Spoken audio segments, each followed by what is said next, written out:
I can confirm the UK will recognise the State of Palestine by the United Nations General Assembly in September, unless the Israeli government takes substantive steps to end the appalling situation in Gaza.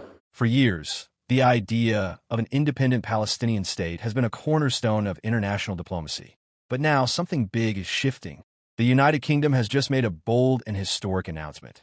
They will officially recognize a Palestinian state this coming September, unless Israel acts. Today, the West Bank is under partial Israeli military control and expanding settlements, while Gaza is under blockade and governed by Hamas, a group Israel, the U.S., and the EU label as a terrorist organization. The humanitarian crisis in Gaza is severe. Over 2 million people live in overcrowded, impoverished conditions. And in recent months, that suffering has deepened as violence escalated yet again. Now back to the present. Keir Starmer is not just offering symbolic support to the Palestinian cause. He's laying down a real political condition. If Israel doesn't act, the UK will act. By recognizing Palestine as a state, the UK would break from its previous approach, which was more cautious and aligned with the US. That recognition would give the Palestinians greater legitimacy on the world stage and could open the door for more countries to follow. But this move is already sparking intense debate. Supporters say it's long overdue. They argue the world has waited too long while Palestinian lives are lost and peace talks go nowhere. They believe recognition sends a strong message that occupation, violence, and human suffering cannot be ignored forever. Critics, however, say the move could backfire. Some warn it might further destabilize the region or damage UK-Israel relations. They argue that recognizing Palestine without a negotiated peace could embolden hardliners and weaken moderate voices on both sides. And then there's the elephant in the room, the United States. The U.S. has long been Israel's closest ally and has typically opposed unilateral recognition of Palestine without a final peace deal.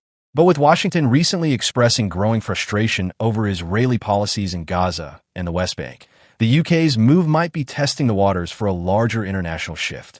Now here's something important. The UK's recognition is not guaranteed. It's conditional.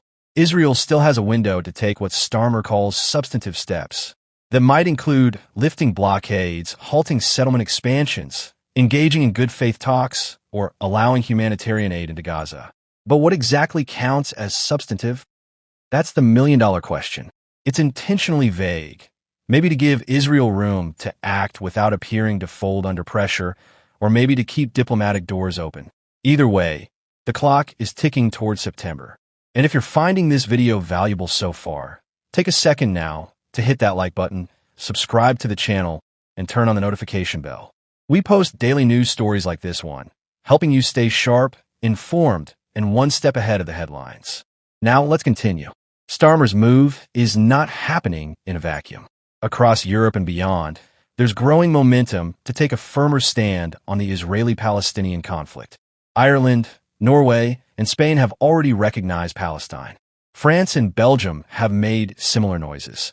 Could this be the beginning of a wave of Western countries recognizing Palestinian statehood? Palestinian leaders have welcomed the UK's statement. They see it as a moral and political victory after years of feeling ignored or sidelined. They argue that real peace is impossible without recognition and equality. Meanwhile, Israeli officials are pushing back hard. They argue that such moves reward terrorism and undermine security. They insist that true peace can only come from direct negotiations, not international pressure. But here's the hard truth. Direct negotiations haven't worked. The last serious peace talks collapsed in 2014. Since then, tensions have only worsened. Trust between leaders is an all-time low. Civilians, especially in Gaza, continue to pay the price. That's why this moment matters. The UK is stepping into a dangerous diplomatic storm. But perhaps that's exactly what it takes to shake things up.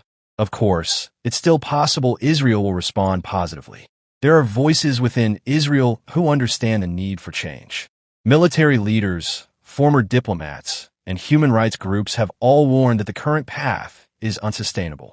Maybe the UK's warning shot will be the push needed to restart peace efforts.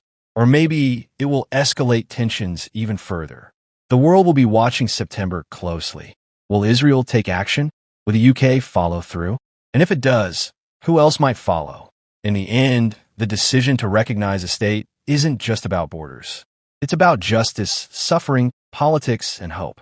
And as always in this part of the world, it's complicated. But one thing's clear. The pressure is on, the stakes are high, and the time for waiting may be over.